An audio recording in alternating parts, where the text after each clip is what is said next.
ಆತ್ಮೀಯ H16 news ಅರ್ಥಾತ್ ಹೇ ಸೀತಾರಾಮಗೆ ಸ್ವಾಗತ. ನಾನು ನಿಮ್ಮವ MI ಅಥವಾ ಮಲ್ಲಪ್ಪ ಜೋತಾವಾರ್. ಆದ್ಮೇಲೆ ಈಗ ತಾವು ದಿನ ಸುದ್ದಿಗಳನ್ನ ಅದರ ಜೊತೆಗೆ ವಿಶೇಷತೆಗಳನ್ನ ನೋಡ್ತಾ ಹೋಗಿ ವಿಶೇಷ ಈ ಮೊದಲನೇ ಸುದ್ದಿಯನ್ನು ನೋಡಿ.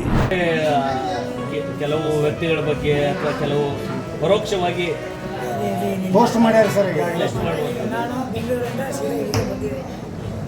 ನೂತನ ಅಧ್ಯಕ್ಷರಿಗೆ ಸ್ವಾಗತ ಇಲ್ಲಿ ನೋಡ್ರಿ ಸರ್ ಕ್ಯಾಮ್ರಾ ಬಂದಿದ್ದೇನೆ. ಹೋಗ್ಬಿಟ್ಟು ನಾನು ನೋಡಿಬಿಟ್ಟು ಹೇಳ್ತೀನಿ ಅಂದ್ರೆ ಸರ್ ನಿಮ್ಮ ನಾಳೆ ಕರೀದು. ಅಲ್ಲ ಸರ್, ಈಗ ನಿಮ್ಮ ಮಹಾದೇವಿಯವರು ಈ ರೀತಿ ಹೀಗಾಗಿ ಇಲೆಕ್ಷನ್ ಮಾಡಿ ಜೇಬೇರಿ ಬರ್ಸಿರಿ ಮತ್ತೆ ಇಂಥ ಒಂದು ಗೊಂದಲ ಮಾಡೋದು ಎಷ್ಟು ಮಟ್ಟಿಗೆ ಸರ್? ನಿಮ್ಮ ಕುಟುಂಬದಲ್ಲಿ ಇನ್ನೂ ಗೊಂದಲ ಕ್ಲಿಯರ್ ಆಗಿಲ್ಲ ಅಂತ? ಇಲ್ಲ ಎಲ್ಲ ಕ್ಲಿಯರ್ ಇದೆ. ಎಲ್ಲರೂ ಒಕ್ಕಟ್ಟಾಗಿ ಯೋಚನೆ ಮಾಡಿದ್ರೆ ಎಲ್ಲ ಮತದಾರ ಪ್ರಭುಗಳಿಗೆ ನಮಸ್ಕರಿಸುತ್ತಾ ಎಲ್ಲರೂ ನೀವೆಲ್ಲ ಮಾಧ್ಯಮ ಸ್ನೇಹಿತರು ಎಲ್ಲರೂ ಸಹಕಾರ ಮಾಡಿದ್ದಕ್ಕೆ ಬಾಗಲಕೋಟೆಯಲ್ಲಿ ಈ ಗೆಲುವು ಸಾಧ್ಯ ಆಗಿದೆ. ಈಗ ಮಹಾದೇವರಿಗೆ ತಾವೇನಾದ್ರು ಮಾತಾಡ್ತೀರಿ ವಿಷಯವಾಗಿ? ಬೆಂಗಳೂರಿಂದ ಇವಾಗ ಬಂದೇನೆ. ನಿನ್ನೆ ನಾನು ರಾತ್ರಿ ನೋಡಿದ್ದೀನಿ. ಮನೆಗೆ ಹೋಗ್ಬಿಟ್ಟು ಮಾತಾಡ್ತೀನಿ. ಏನಾಯ್ತು ಕೇಳ್ತೀನಿ. ಏನು ಬಂದಿದ್ದೆವು, ನೀನು ಹಾಕಿದೆವು, ಯಾರು ಹಾಕಿದ್ರು ಏನು ಕೇಳ್ಬೇಕಲ್ಲ. ಅವ್ರ ಅಕೌಂಟಿಂದ ಪೋಸ್ಟ್ ಆಗಿದೆ ಸರ್. ನಾನು ನೋಡ್ತೀನಿ, ಯಾರು ಮಾಡಿದ್ರೆ ಗೊತ್ತಾಗಬೇಕಲ್ಲ. ಹಾಂ ಸರ್, ನೋಡ್ಬಿಟ್ಟು ಅಂದ್ರೆ ಇನ್ನೂ ಗೊಂದಲ ಕ್ಲಿಯರ್ ಆಗಿಲ್ಲ ಅಂತ? ಇಲ್ಲ ಏನೂ ಗೊಂದಲ ಇಲ್ಲ. ಯಾರೋ ಕಾಣದ ಕೈಗಳು ಏನೇ ಇದೆ ನೋಡ್ಬಿಟ್ಟು ಮಾತಾಡ್ತಾರೆ. ನಾಳೆ ಪ್ರೆಸ್ ಮೀಟ್ ಮಾಡುವ ನಮ್ಮೊಂದು ಓಪನ್ ಆಗಿ ಹೇಳಿದ್ರೆ ನಾನು ಮಾಡಿದ್ದೆ ಅಂತ ಗೊತ್ತಿಲ್ಲ. ನಾನು ಕೇಳಿದ್ದೇನೆ, ಹೋಗ್ಬಿಟ್ಟು ಕೇಳ್ಬಿಟ್ಟು ಹೇಳ್ತೀನಿ.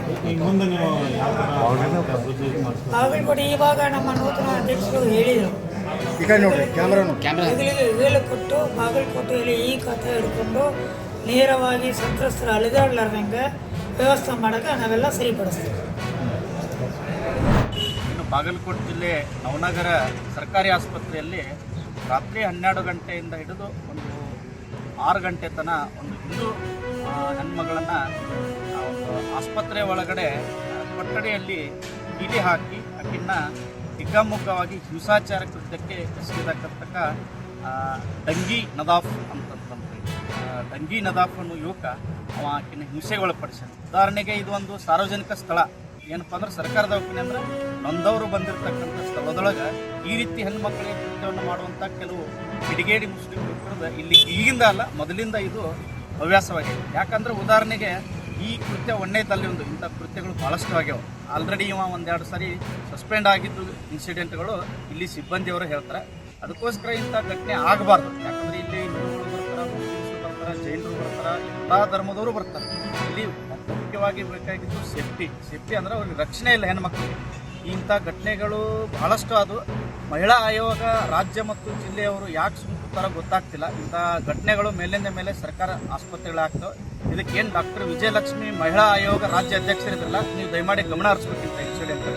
ಯಾವುದೇ ಒಬ್ಬ ಹಿಂದೂ ಹೆಣ್ಮಗಳಾದಾಗ ನೀವು ಶಾಂತ ರೀತಿಯಿಂದ ಇರೋದು, ಮುಸ್ಲಿಂ ಹೆಣ್ಮಗಳಾದ ಅವಳು ಮನೆಗೆ ಹೋಗಿ ಕೇರ್ ಆ್ಯಂಡ್ ಪ್ರೊಟೆಕ್ಷನ್ ಮಾಡೋದು ಇಂದಿನ ರಾಜ್ಯ ಮಹಿಳಾ ಆಯೋಗದ ಒಂದು ಪದ್ಧತಿ ಆಗೈತಿ. ಅದಕ್ಕೆ ದಯಮಾಡಿ ಡಾಕ್ಟರ್ ಲಕ್ಷ್ಮಿ ಮೇಡಮ್ ಅವರು ನೀವು ಬಾಗಲಕೋಟೆಗೆ ತತ್ಕ್ಷಣವಾಗಿ ಬಂದ ಆ ಹೆಣ್ಮಗಳನ್ನು ಒಂದು ವಿಚಾರಣೆ ಮಾಡಬೇಕು. ಯಾಕಾಯಿತು, ಎದಕ್ಕಾಯಿತು ಅಂತಂದ್ರೆ ಇಂಥ ಘಟನೆಗಳು ಬಾಗಲಕೋಟೆ ಜಿಲ್ಲೆಯಲ್ಲಿ ಸಾಕಷ್ಟು ಆಗ್ಯಾವ. ನೀವು ಬಂದು ವಿಚಾರಣೆ ಮಾಡ್ಲಿಕ್ಕೆ ತಯಾರಿಲ್ಲ. ಅದಕ್ಕೆ ಮಾನವ ಒಂದು ಮಹಿಳಾ ಆಯೋಗಕ್ಕೆ ನಾವು ವಿನಂತಿ ಮಾಡ್ಕೊಳ್ತೀನಿ. ನಂತರ ಪೊಲೀಸ್ ಇಲಾಖೆಯವರು ತಾವು ಏನು ಕಾರ್ಯಾಚರಣೆ ಮಾಡ್ಲಿಕ್ಕತ್ತಾರ ಅವ್ರ ಮೇಲೆ FIR ಹಾಕ್ತಾರೆ. ದಯಮಾಡಿ ನಾನು ಇನ್ನೊಂದೇನು ಹೇಳ್ತೀನಿ ನಂತರ ಬಾಗಲಕೋಟೆ, ವಿದ್ಯಾಗಿರಿ, ನವನಗರ ಇಂಥ ಘಟನೆಗಳು ಮ್ಯಾಲಿಂದ ಮಾಡ್ಲಿಕ್ತಾವೆ. ಏನು ಉತ್ತರ ಪ್ರದೇಶದಲ್ಲಿ ಯೋಗಿ ಆದಿತ್ಯನಾಥ್ ಸ್ಟೈಲ್ ಥರ ಸಾರ್ವಜನಿಕ ಸ್ಥಳದಲ್ಲಿ ಇಂಥ ಕೆಲವು ಮುಸ್ಲಿಂ ಯುವಕರಿಗೆ ಮಾಡ್ಬೇಕು. ಎಲ್ಲ ಮುಸ್ಲಿಂ ಯುವಕರಿಗೆ ಹೇಳಾಕ್ತಾರೆ. ಕೆಲವು ಮುಸ್ಲಿಂ ಯುವಕರು ಇಂಥ ಘಟನೆಗಳಲ್ಲಿ ಭಾಗಿಯಾಗ್ಲಿಕ್ಕತ್ತಾರ. ಉತ್ತರ ಪ್ರದೇಶದ ಯೋಗಿ ಆದಿತ್ಯನಾಥರ ಶೈಲಿಯಲ್ಲಿ ಅವ್ರ ನಡು ರೋಡ್ನ್ಯಾಗ ಇಂಥ ಘಟನೆಗಳು ಆಗಲಾರ್ದಂಗೆ ಶಿಕ್ಷೆ ಕೊಡ್ಬೇಕಂತ ಇಲಾಖೆ ವಿನಂತಿ ಮಾಡ್ಬೋದು. ನಾನು ಇವತ್ತು ಬಿಜಾಪುರ ಮಹಾನಗರದಲ್ಲಿದ್ದೀನಿ. ಇವತ್ತು ಬಿಜಾಪುರದಲ್ಲಿ ಬೇರೆ ಬೇರೆ ಕಾರ್ಯಕ್ರಮಗಳನ್ನು ಹಾಗೂ ಕೆಲವು ವರಿಷ್ಠರನ್ನು ಭೇಟಿಯಾಗುವಂಥವನಿದ್ದೀನಿ. ಈ ಸಂದರ್ಭದಲ್ಲಿ ನಾನು ಬಿಜಾಪುರಕ್ಕೆ ಬರ್ತಾ ಇದ್ದಾಗೇ ಬಿಜಾಪುರದಲ್ಲಿ ಬೀದಿ ನಾಯಿಗಳ ಹಾವಳಿ ತುಂಬ ಜಾಸ್ತಿಯಾಗಿದೆ. ಮತ್ತು ಇತ್ತೀಚೆಗೆ ಒಬ್ಬ 3 ವರ್ಷದ ಹುಡುಗನ ಮೇಲೆ ಭೀಕರವಾದಂಥ ದಾಳಿ ಆಗಿದೆ. ಆ ಹುಡುಗ ತುಂಬ ಚಿಂತಾಜನಕವಾದಂಥ ಸ್ಥಿತಿನಲ್ಲಿದ್ದಾನೆ. ಮತ್ತು ಅವನಿಗೆ ಪರಿಸ್ಥಿತಿ ಎಷ್ಟು ಭೀಕರತೆಯಿಂದ ಕೂಡಿದೆ. ಅಟ್ಯಾಕ್ ನೋಡ್ತು ಅಂತಂದರೆ ಅವನಿಗೇನಾಗಿದೆ ಅನ್ನುವಂಥದ್ದೇ ಗೊತ್ತಿಲ್ಲ ಅನ್ನುವಂಥದ್ದಿದೆ. ಆದರೆ ಅವನು ಹುಡುಗ ಈಗ ಚೇತರಿಸ್ಕೊತಾ ಇದ್ದಾನೆ ಅನ್ನೋಂಥದ್ದು ಗೊತ್ತಾಗಿದೆ. ಅವನಿಗೆ ಉತ್ತಮವಾದಂಥ ಚಿಕಿತ್ಸೆ ದೊರೀಬೇಕು.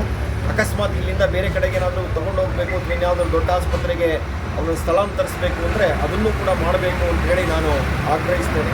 ಹಾಗೆಯೇ ಈ ನಾಯಿಗಳ ಹಾವಳಿಯನ್ನು ಆದಷ್ಟು ಶೀಘ್ರವಾಗಿ ತಡೆಗಟ್ಟಬೇಕು.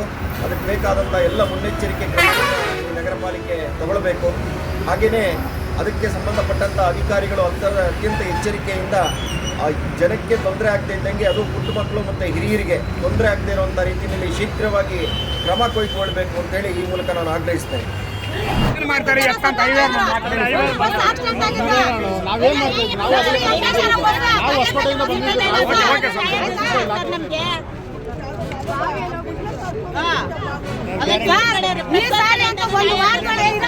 ಒಂದು ವಾರದೊಳಗಡೆ ನಮ್ಗೆ ನ್ಯಾಯ ಸಿಕ್ಕಿಲ್ಲ ತಗೊಂಡ್ಬಂದು ನಾವು ಎಲ್ಲ ಬಿಡಲ್ಲ ಆಯ್ತಾ.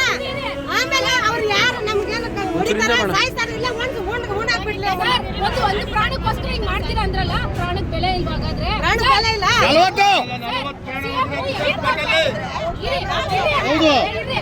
ಸಿಎಂ ಎವಿಕ್ಟ್ ಆಗ್ಬೇಕಂದ್ರೆ ಜನ ಬೇಕು. ಜನ ಇದ್ರೇನೆ ಅಲ್ವಾ ಸರ್ ಸಿಎಂ ಆಗೋದು? ಅಲ್ಲ ಸಿಎಂ ಎಮ್ಎಲ್ಎ ಬಂದ್ರೆ ಬ್ಲಾಕ್ ಮಾಡ್ಬಿಡ್ತಾರ. ನಮ್ಗ್ ಬೆಲೆ ಇಲ್ವಾ, ಪ್ರಾಣ ಇಲ್ವಾ ನಮ್ದು? ಓಟ್ ಹಿಡಿಬೇಕಂದ್ರೆ ನಮ್ಮಿಂದ ಸರ್ ಎಮ್ಎಲ್ಎಗಳಾಗೋದು. ಓಟ್ ನಮ್ಮಿಂದ ಬರ್ಕೊಂಡವ್ರು ನ್ಯಾಯ ಕೇಳಿದಕ್ಕೆ ಪೊಲೀಸರು ಹೇಳ್ತಾರೆ ನಿಮ್ಮ ಮೇಲೆ ಕೇಸ್ ಹಾಕ್ತೀವಿ ಅಂತ. ಅಲ್ಲಿಗೆ ಸತ್ತೋರ್ ಮೇಲೆ ನಮ್ಮ ಮೇಲೆ ಕೇಸ್ ಹಾಕೋದು? ನ್ಯಾಯ ಕೇಳಿದಕ್ಕೆ ಈ ತರ ಮಾಡೋದಲ್ಲ. ಲಾಠಿ ಚಾರ್ಜ್ ಮಾಡ್ತಾರಂತೆ. ಲಾಠಿ ಚಾರ್ಜ್ ಮಾಡ್ಲಿ, ನಾವ್ ಇಲ್ಲೇ ಸತ್ತೋತೀವಿ ಆಯ್ತಾ.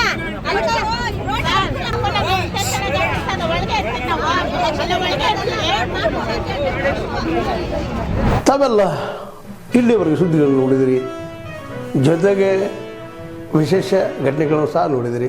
ಅದು ನಿಮ್ಗೇನು ಅನ್ನಿಸ್ತು? ನಿಮಗೆ ಲೈಕ್ ಮಾಡಿರಿ, ಶೇರ್ ಮಾಡಿರಿ, ಕಾಮೆಂಟ್ ಮಾಡಿರಿ, ಜೊತೆಗೆ ಸಬ್ಸ್ಕ್ರೈಬ್ ನಿಲ್ಲಿಸ್ಬೇಡ್ರಿ. H16 ನ್ಯೂಸ್ ಅರ್ಥಾತ್ ಸೀತಾರಾಮ್ ಸತ್ಯದ ಕೈಗನ್ನಡಿ ವಂದನೆಗಳು.